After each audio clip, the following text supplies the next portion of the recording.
दिलदारी आपल्या रमान माझ्या सेनाच्या गौऱ्या थापल्या.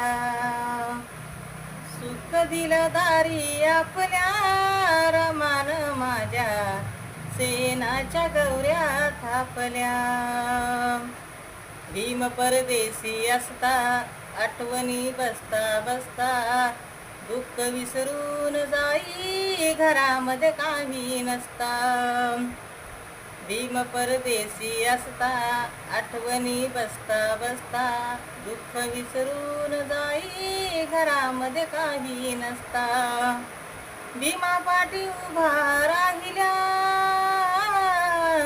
दोन्ही कुळाला जपल्या. सुख दिलदारी आपल्या रमान माझ्या सेनाच्या गौऱ्या थापल्या.